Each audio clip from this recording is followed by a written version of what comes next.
वाल्मीकि जी ने 14 स्थान बताए हैं और 14 स्थान हमारे शरीर के बाहर नहीं है, 14 स्थान हमारे शरीर के अंदर है। ये जो मनुष्य का शरीर है ये भगवत प्राप्ति का ही साधन है, इसका कोई दूसरा उपयोग ही नहीं है। अन्य किसी योनि से भगवत प्राप्ति नहीं होती, नहीं हो सकती। भगवत प्राप्ति भजन करना, पाप छोड़ना, पुण्य करना। शेर जीवन भर हिंसा करेगा, सांप जीवन भर काटेगा, कुत्ता जीवन भर भौंकेगा, कोई योनि भगवत प्राप्ति नहीं कर सकती, ना अपने पाप स्वभाव को छोड़ सकती है। केवल ये मनुष्य है जो पाप छोड़ सकता है, पुण्य कर सकता है, भजन कर सकता है, भगवान को प्राप्त कर सकता है।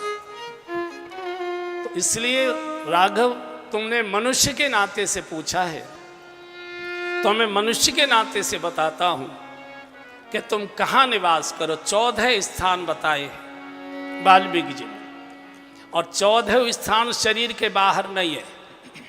वाल्मीकि जी संपूर्ण अंगों का वर्णन करते हैं, कान कैसे हो, नाक कैसी हो, जिह्वा कैसी हो, होठ कैसे हो, हृदय कैसा हो, हाथ कैसे हो, पैर कैसे हो, मन कैसा हो, बुद्धि कैसी हो, चित्त कैसा हो।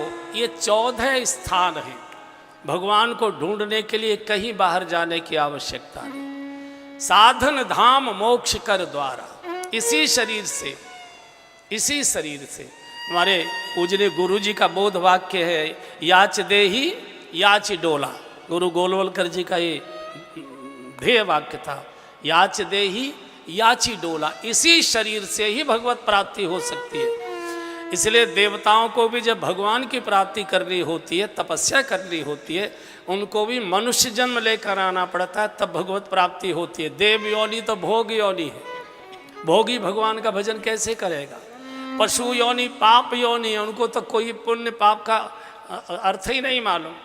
मनुष्य एक ऐसा प्राणी है जो पुण्य कर सकता है और पाप छोड़ सकता है, जो विवेक रखता है, जिसको विवेक दिया है, पुण्य करना और पाप छोड़ना।